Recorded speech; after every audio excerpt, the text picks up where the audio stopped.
If you are planning to visit Jordan soon, this video has everything that you need to know. I recently got back from a 2-week trip to Jordan and I absolutely loved the country. It has so much. It has everything. It has desert, it has mountains, it has the sea, it has centuries, millennia of history, it has delicious food, and it has wonderful people. So in this Jordan travel guide, I'm going to tell you everything that you need to know about visiting the country at the moment. So where is Jordan?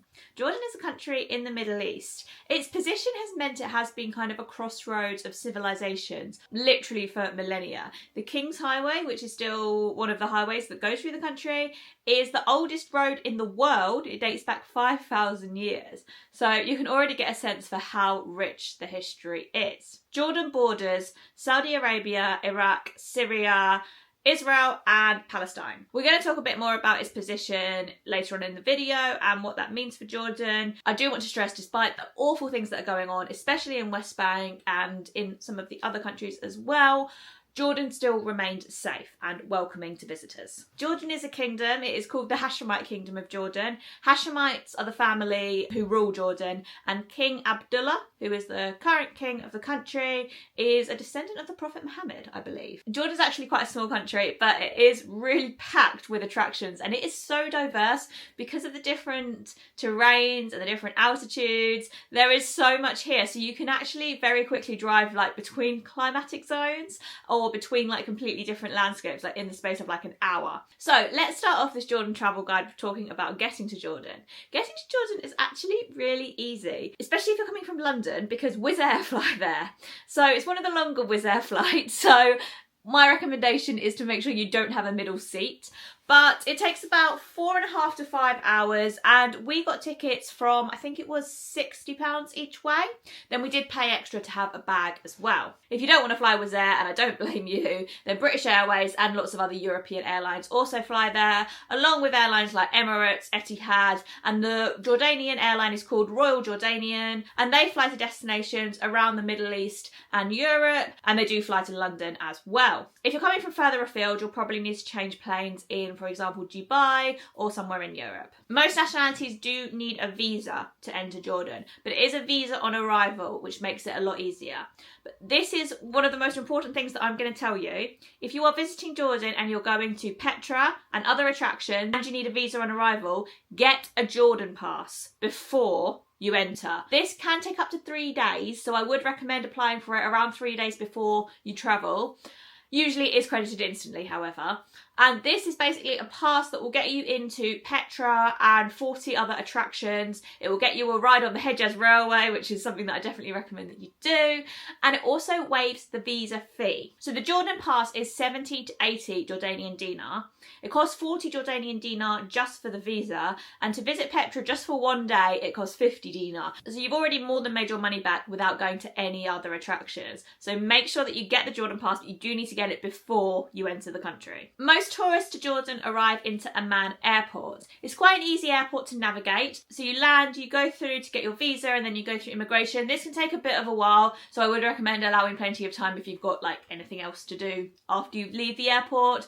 Grab your bags, and then you can get cash out. We did find Housing Bank to have the best rates. You can also get a SIM card at the airport. I would recommend doing this instead of getting an eSIM card. I found the eSIM cards for Jordan to be really expensive, and they also didn't offer that much data, and I am someone who needs a lot of data. I got an SIM card at the airport. However, when I posted on TikTok about this, a lot of people told me, a lot of locals told me that had the worst coverage. Personally, I found it okay in the whole of Jordan, but a lot of people recommended Zain as the better SIM card provider.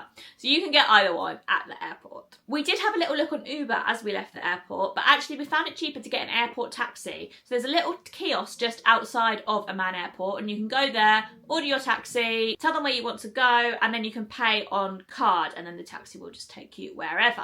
This is perfect if you're going to Amman first. If you're going elsewhere, you might want to sort out a transfer in advance. The good news is these are bookable on Get Your Guide. You have 24 hours cancellation period. That's good if there's any issues with your flight. You also have guarantees when booking with Get Your Guide. Now, if you've never used Get Your Guide before, I actually have a promo code that you can use to download their app and get 10% off their first booking. I'll put the link to download the app in the description, or you can also scan this QR code here and use this code to get your 10% off. Right, so you've left the airport. Now, probably the next thing to do is to figure out the currency. So the currency that is used in Jordan is Jordanian dinar. I would recommend paying for everything in Jordanian dinar and trying not to pay in US dollars or euros. Whether you can or not, I'm not 100% sure. You probably can in the touristy places, but Jordanian dinar will give you the best rates. So Jordanian dinar is a very strong currency. I think one Jordanian dinar is about 1.1 or 1.2 British pounds and about 1.3, 1.4 US dollars or euros.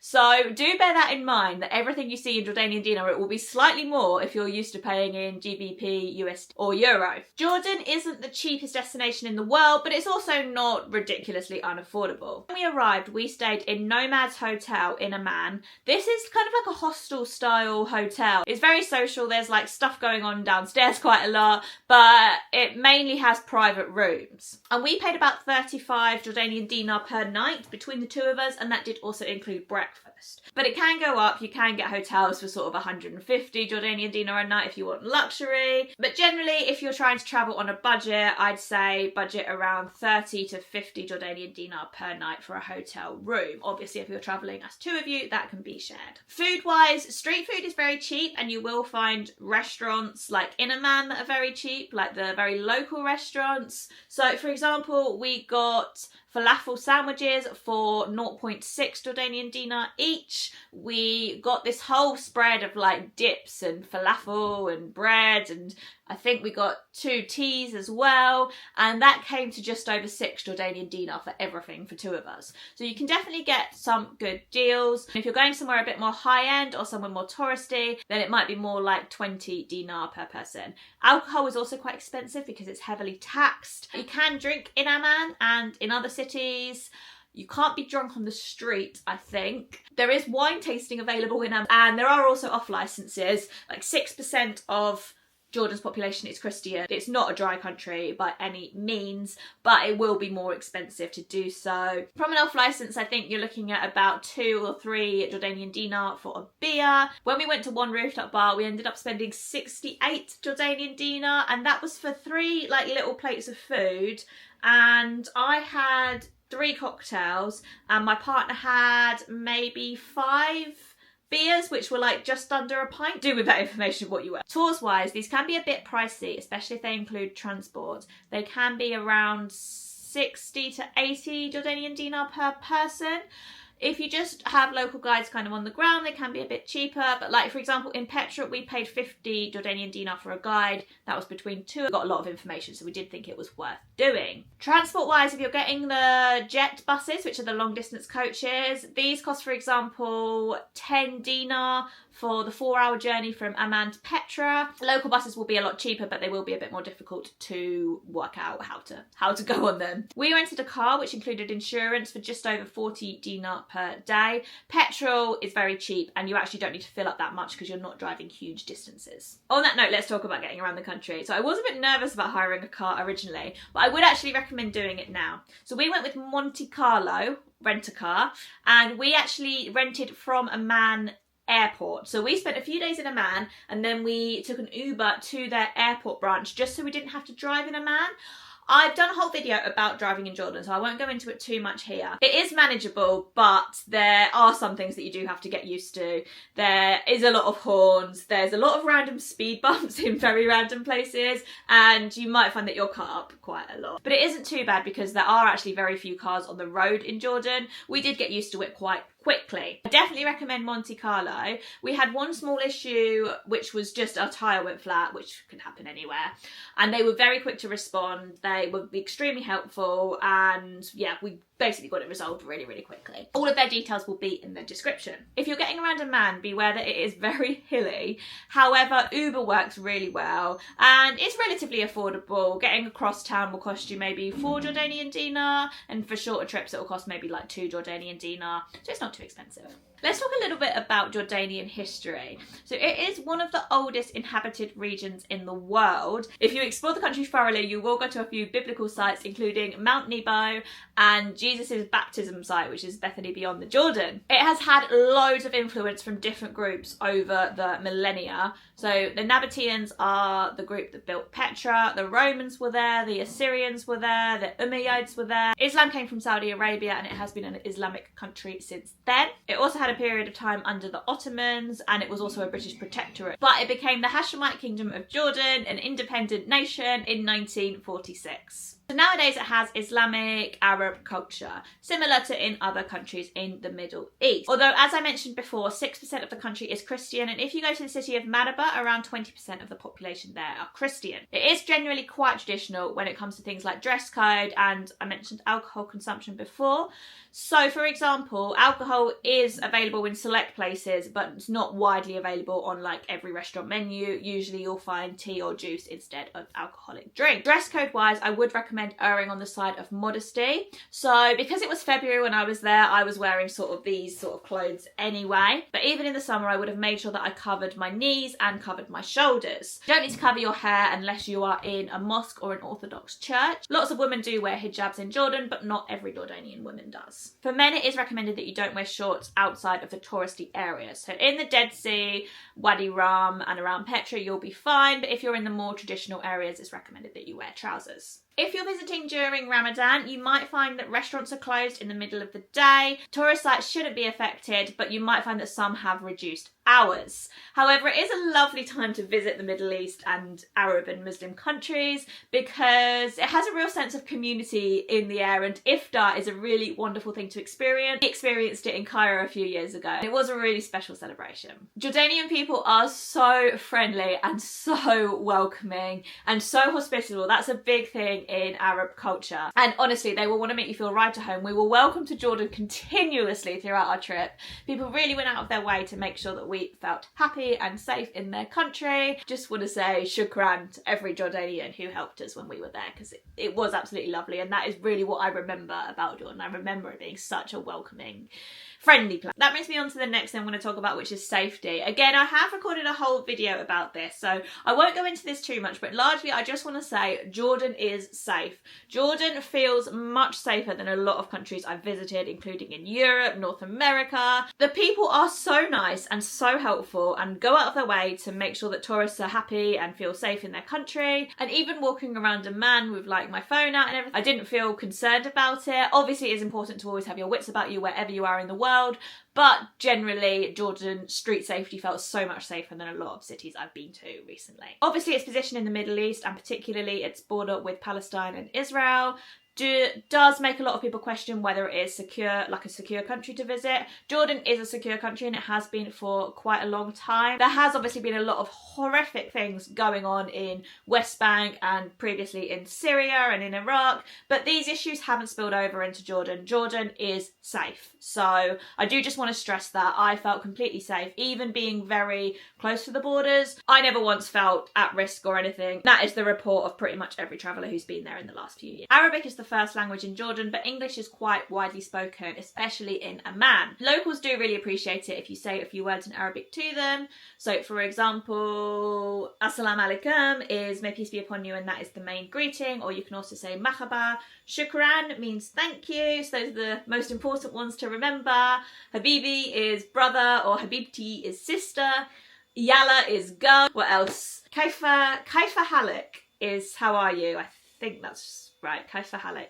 And Hamdulillah is good. So people do appreciate it if you say a few words in Arabic to them. But a lot of people do speak English, both in the tourist areas and outside the tourist areas as well. We had no issues with communication the whole time that we were there. One of my favourite things about visiting the Middle East is its food. Jordan has absolutely delicious food. So definitely make sure you try some local specialities while you're there. The most popular dish is mansaf, and this is the national dish of Jordan. We actually did have a chance to try the vegetarian version of mansaf, which I know is not the proper version, but I don't eat meat, so I wasn't able to try the chicken or the lamb version. But generally it's a rice dish with vegetables and usually some meat. It's cooked in a pot and then it is tipped upside down and it's served upside down like a sandcastle. It's usually served with kind of a yogurty dip kind of thing. As Jordan is in the Levant, it also serves up some delicious Levantine food.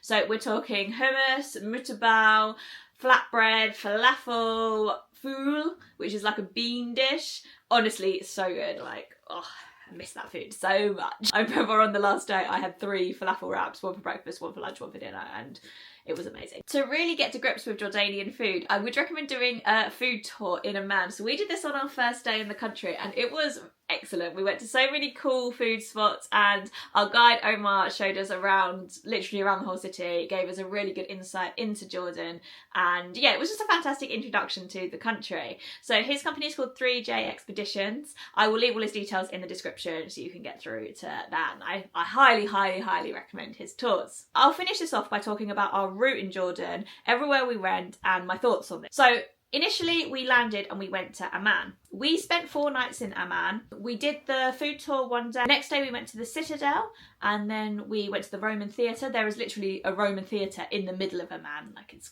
crazy how much history there is. Then we went wine tasting and we went to the rooftop bar. So the next day I did have a bit of a hangover. So we had a bit of a late start that day, but we went to the abandoned Amman station. I've done a whole video about the Hejaz Railway, which was a railway in the Middle East that was abandoned after the First World War. Basically did a whole tour around this abandoned station, which was really cool. We also went back into downtown Amman and went to the Amman Signs of Amman exhibition and just had another little walk around town. The next day we got an Uber to Amman airport and we rented our car. We drove south. We went to a couple more abandoned stations on the way. Again, this was all in my Hejaz Railway video if you've not seen it. And we went to Wadi Rum. We spent 2 nights in Wadi Rum, so we had 1 full day. On our full day, in the morning we did a jeep tour just around the desert, and that was really cool to see all of that. We saw some of the sand dunes, the rock formations, some of the places where Lawrence of Arabia stayed. And then in the afternoon, we did a ride on the Hejaz Railway. So again, this is in the Hejaz Railway video, but you can go on a steam train ride and there is a reenactment of the 1916 Arab revolt against the Ottoman Empire. It sounds wild, it is pretty wild. Watch my video if you've not, it's all in there. So the next day we got up and we went to Petra. So we drove up the bit to Petra and then we went into Petra that afternoon and we did a guided tour around Petra. It was freezing cold, but that's because we were there in February. It's like 28 degrees this weekend. This is March when I'm filming this now. We did a walk around Petra with our guide, spent the night in Nomad's hotel in Wadi Musa, which is nearby, and then the next day we did another little walk around Petra on our own.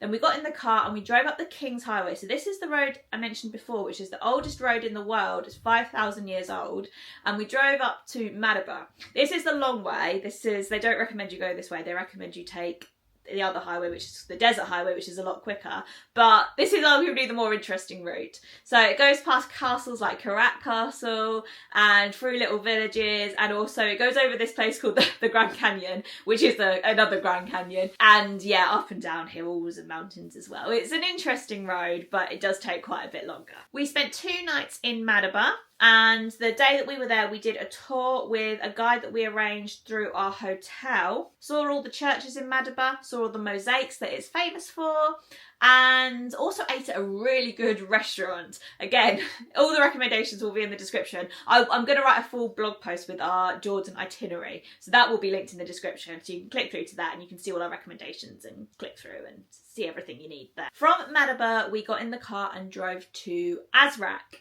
So Azraq is in the east of the country and it's an oasis town. It was built in the desert because of this oasis. So nowadays you can go around the Azraq wetlands. We actually saw some water buffalo there, which was very cool. And there's also an Azraq castle too, which Lawrence of Arabia also stayed at. Stayed in the Azraq Lodge, which is a former British military hospital turned hotel. Again, very cool. Then the next day we did something that most tourists to Jordan don't do. We drove along the Eastern Desert Highway for 2 hours to go to Ruashed, it's called, which is the easternmost town in Jordan, just to see it. This is about 90 kilometres from the Iraq border. Had lunch there, turned around and came back. Once we turned off the East Desert Highway, we went to Jamel, which is Jordan's newest UNESCO World Heritage Site. And this was a UNESCO World Heritage Site with nobody else there. It was wild. We stayed in a city called Mafraq that night, which is very close to the Syrian border, but I'm pretty sure it's just in the area that is green on the FCDO advice. From Azraq, we went to Qais. This was an incredible place. We got there and the climate and the terrain completely changed. It started looking a lot more Mediterranean rather than like the scrubland and the desert that we'd seen before. There's some historic Roman ruins there. We had a guide, Ahmed, who was actually born and lived in the Roman ruins, so that was really cool to see it from his perspective. Now there is an area in Qais, and I talk a lot about this in my video. It was very, very moving. But you go to this area and you can see Golan Heights, which is the Israeli occupied area of Syria. You can see Israel and the Sea of Galilee. You can't see Palestine, that's a little bit further south. And also in the distance, because it was a clear day, we saw the mountains of Lebanon. And it was very, very, like I say, very sombre. I couldn't really pull myself away from this viewpoint. Very sad, because you just, obviously there's been so many horrific things happening in these countries over the last few decades and is still going on. And yeah, I found it very, very, very moving, especially talking to my guide who's obviously from Qais and he can't go across the border and, you know, see all of these places that are so nearby. Actually, the guy who owned the flat that we stayed in that night, his mum was from Golan Heights. So there's so much historical cross-border movement, but it was seeing these places that you've read about so much in the news, it was, yeah, hard to put into words. I think it is very important from a geopolitical perspective. We also did a cooking class in Qais. There's a really great initiative called Baraka Destinations who do lots of community-based tourism style projects. So we did a cooking class with a local lady, and you can also do things like you can do beekeeping, you can do carving, what's it called?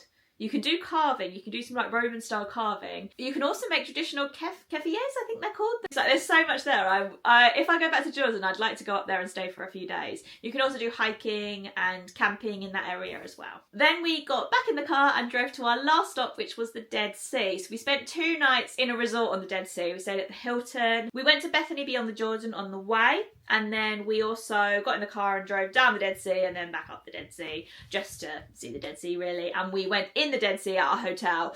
Honestly, it was cool to float, but it did some strange stuff to my legs. My legs are still very dry from it, but really enjoyed being at the Dead Sea. And it was also a lot warmer there, so that's quite nice as well, because it was quite cold in other places in Jordan.